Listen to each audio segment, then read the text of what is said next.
Pessoal, tudo bem? Deixa eu pegar um negócio de passar aqui. Vamos lá.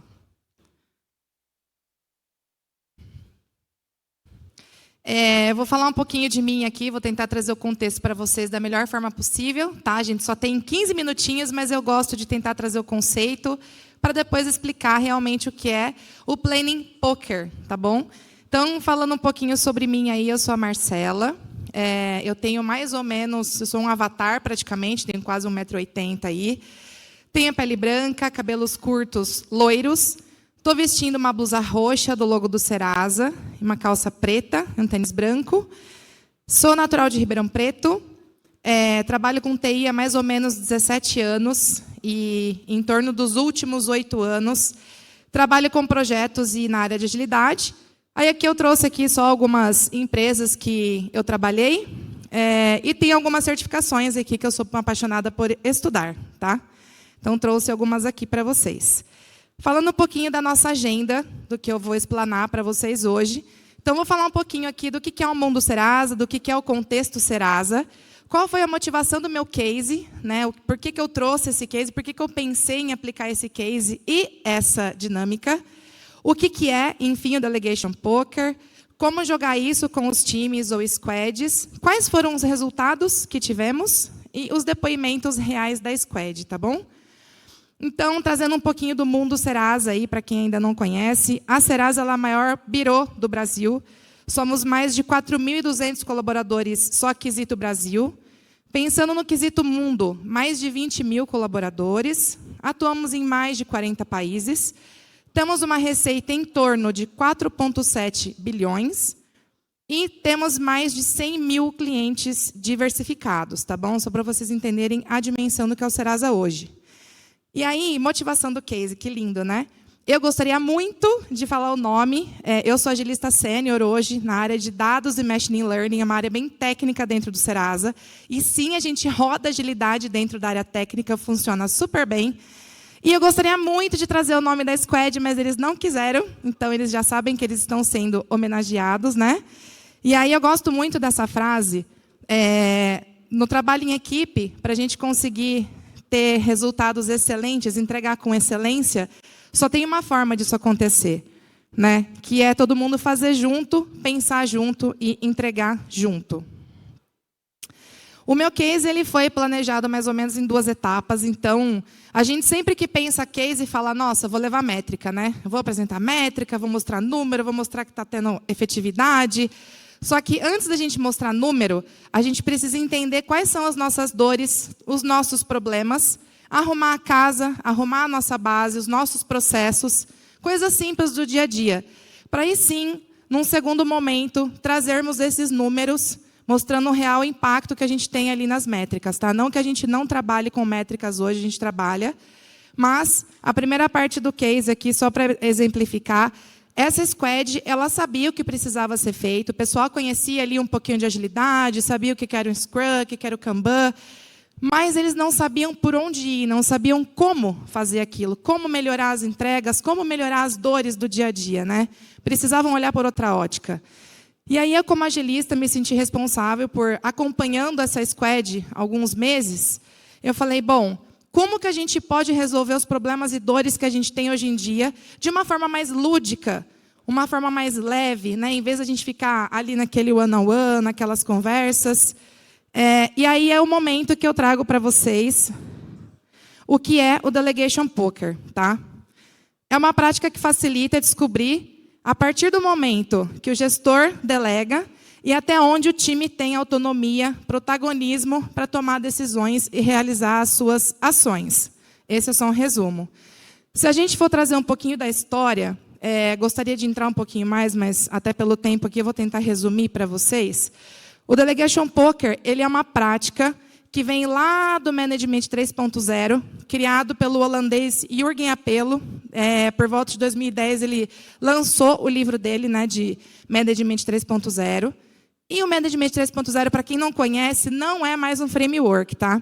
Ele é um mindset, onde ele combina ferramentas, práticas e ações que a gente consegue aplicar no dia a dia. E uma dessas ações é esse game do Delegation Poker, tá? Então, assim, independente da sua forma de fazer liderança, só tem um tipo de objetivo quando a gente é líder. O que a gente espera? Que os nossos colaboradores, eles entreguem com mais produtividade, trabalhem mais felizes, mais contentes. E aí, pensando nisso, veio o Management 3.0. O Jürgen Apelo criou esse ETzinho aqui, que é o Marte. E cada olhinho desse daqui, do ETzinho, ele contempla uma boa prática de gestão que a gente pode aplicar no dia a dia nas empresas. Tá bom? Entrando no detalhe, na segunda visão do Marte, ela é justamente energizar pessoas. Quando a gente pensa em energizar pessoas, de novo aqui ele traz. Pessoas é a parte mais importante da companhia. Então, o mínimo que o gestor tem que fazer é tratar bem aquela pessoa, é ter um ambiente, um ecossistema, onde aquela pessoa consiga trabalhar de forma produtiva, feliz e se sinta bem. Tá? O Delegation Poker vem daí.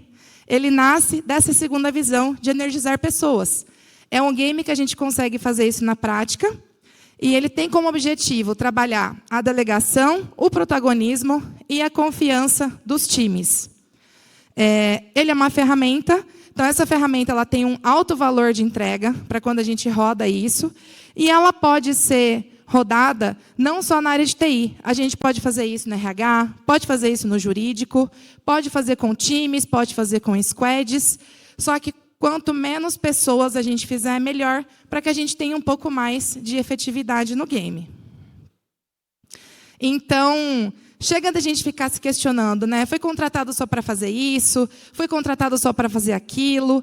Vamos tentar pensar, vamos tentar trabalhar aquilo que a gente tanto fala, né, de time multifuncional, tirar as nossas dúvidas, nossos medos e esclarecer tudo para que a gente consiga ser realmente um pouco mais produtivo. E como que a gente joga isso, né, Marcela, na prática? Você até falou a história, o que é, mas como é que eu consigo jogar isso, né? Então, eu vou apresentar as cartinhas para vocês. São 7 tipos de cartinhas. Elas contemplam 7 níveis de delegação diferentes. E aí, só lembrando que essa delegação ela não é binária, né? Ou isso ou aquilo. A gente tem as situações que a gente traz do dia a dia, a gente tem as dores que a gente traz, e aí a gente faz o entendimento. Desde a cartinha número 1, que é a partir do gestor, decisão do gestor, até a cartinha número 7, que é autonomia total do time, onde o time realmente ali tem protagonismo para conseguir fazer e realizar suas ações, tá? E isso não afeta a estrutura da empresa, ou dos times, ou mexe em hierarquia, nada disso. É só para a gente trazer clareza nas atividades que o pessoal vem exercendo no dia a dia. Essas cartinhas, elas existem fisicamente. Tem um site oficial do Management 3.0 que tem todos os games da ferramenta. E aí, esse é um que a gente consegue comprar as cartinhas e receber em casa. Eu até tenho. Só que como a gente está vivendo, né, num mundo aí virtual, principalmente aí depois da pandemia, eu usei aqui a ferramenta. Eu vou trazer para vocês aqui já o board e vou explicar como funciona. A gente usou a ferramenta Miro, que já é uma ferramenta homologada lá pelo Serasa. Esse board aqui é o case real que a gente fez com a Squad. Realmente, a gente rodou nessa data aqui. Foi feito numa retrospectiva. E aí, como que funciona para vocês entenderem, né? Só voltando aqui um pouquinho. Antes de começar o game, eu sempre gosto de explicar para o time por que a gente está fazendo aquela dinâmica, por que a gente está trazendo aquilo numa retrospectiva. E aí, principalmente no ambiente remoto, explicar o que é cada cartinha dessa. Né? Então, a primeira cartinha ali é o dizer. Essa loirinha aí de chapéu de M, o M significa manager. Então, é o dizer. Aqui, sim, eu preciso do gestor para tomar alguma decisão. Exemplo claro. Feliz ou não, uma demissão. O time pode ter autonomia de fazer uma demissão? Geralmente, não. Né? A gente pode até realmente passar alguma coisa que vem acontecendo, tal, mas aqui a gente precisa do gestor para tomar decisão.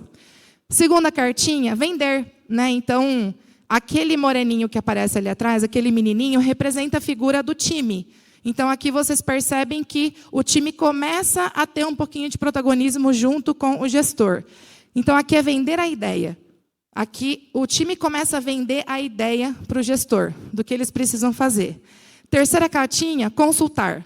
O time começa a consultar o gestor, ou o tech lead, ou o líder técnico, ou alguém acima ali, para fazer as ações e atitudes do dia a dia. A quarta, a gente fala que é uma cartinha neutra, né? É a concordância. Então, o gerente só olha para o time e fala, beleza, eu concordo, pode seguir, pode fazer. A quinta cartinha, aconselhar. Podem perceber que o time já está um pouquinho mais à frente e o gestor um pouquinho mais atrás. Então, aqui da quinta até a sétima cartinha, o time já começa a ter mais protagonismo para fazer as suas atividades, ou exercer aquelas dores, as coisas do dia a dia. A sexta é perguntar, então o time só pergunta aquela atividade para o gestor, posso fazer, não posso fazer, posso seguir? E a última cartinha é delegação total. A sétima cartinha é onde o time tem realmente total protagonismo aí, tá? Entendidas as cartinhas, como funciona o game na prática?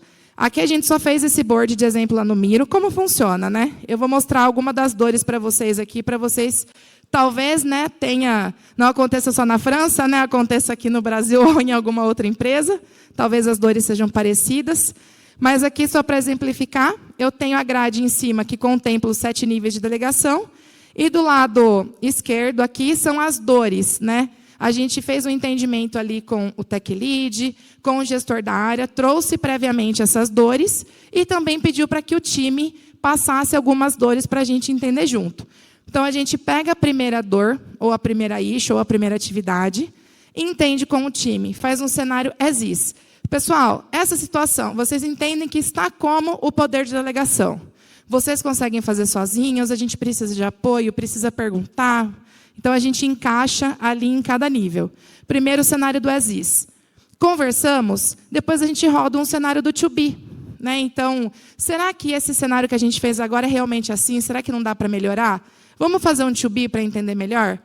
E aí, fazendo o to be, o time geralmente já entende e já traz um plano de ação para aquela atividade.